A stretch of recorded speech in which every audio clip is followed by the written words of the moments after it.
We return to Dirty Pair Flash. As you know, several years ago... As you know, I have exposition to share.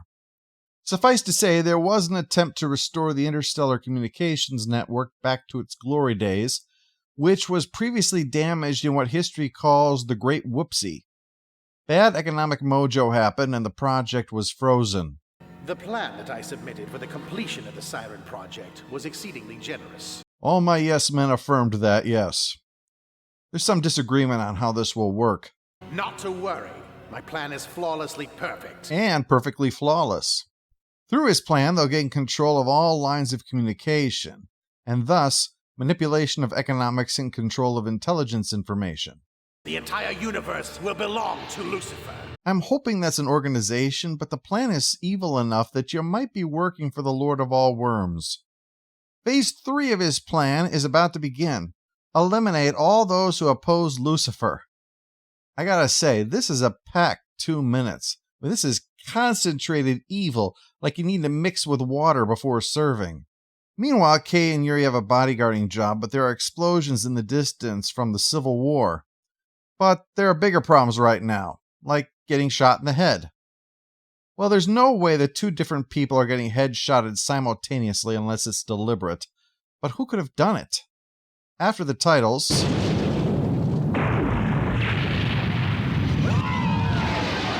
They seem to have taken this development rather poorly.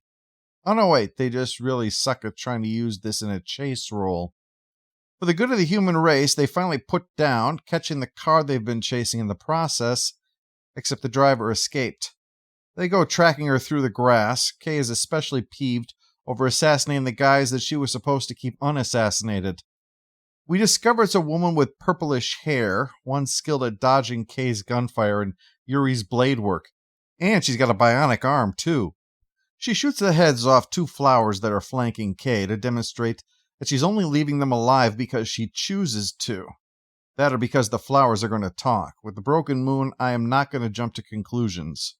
They try to pursue, but repeated use of the laser sword like a machete drains the battery, and she left the spare back on the ship, so that's that. Can't catch them all. She seems to surrender to one of the military factions, but the look on her face suggests actually they're allies. Or she doesn't expect them to really be a problem.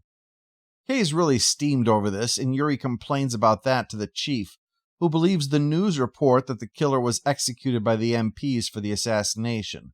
Only Kay doesn't believe it, and the humiliation is fueling a drive for revenge, to the point that Yuri wants a new partner. Kay's your teammate, Yuri, not one of the multitude of boyfriends you go through like toilet paper. Damn, is he talking about there being a lot of them, or that they're all over her back door? Either way, it's not flattering.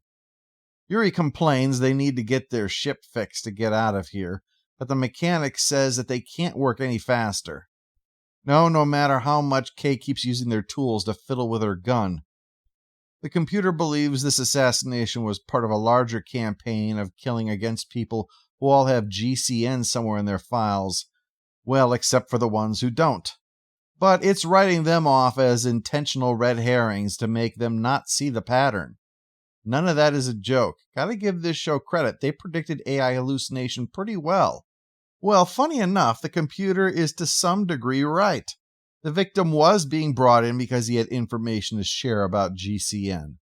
While we mull that over, the mechanic explains to Kay why her new and improved gun keeps firing seemingly at random. Her attempt to make it better only made it so sensitive that the slightest hand or arm movement sets it off.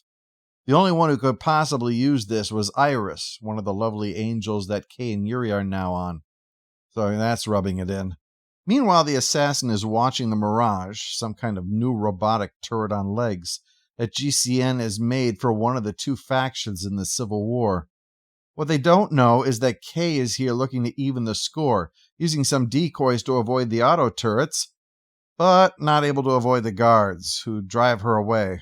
While the bad guys watch her humiliating retreat, the one in charge says he knows the assassin's true name and not the aliases she uses.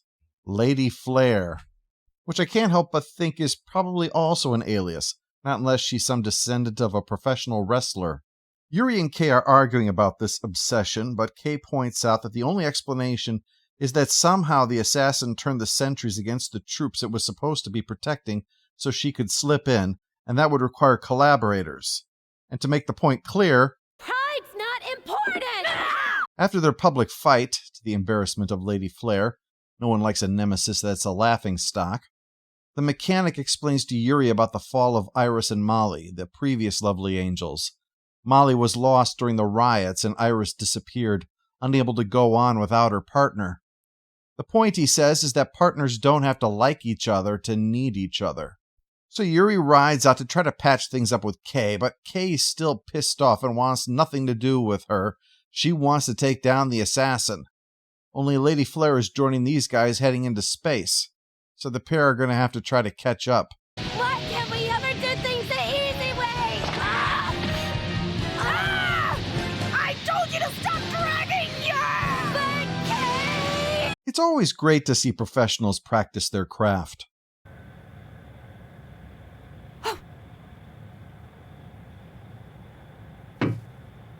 You gotta give her points for determination, though deduct some for sense. They cut their way through the roof, and after one or two guys get sucked out, price of doing business, a firefight begins.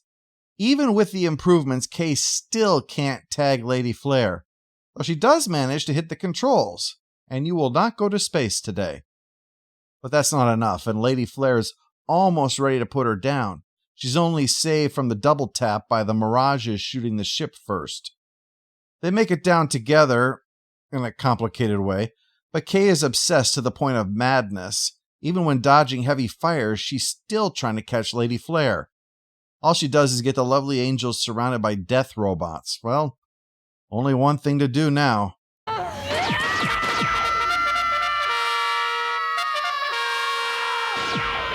Well, these two do so much damage, the Civil War ends. The two sides would rather just work out their problems in negotiation than continue to have their countryside ravaged by Yuri and Kay. So, what's next? Well, we'll find out in episode 3 of Dirty Pair Flash.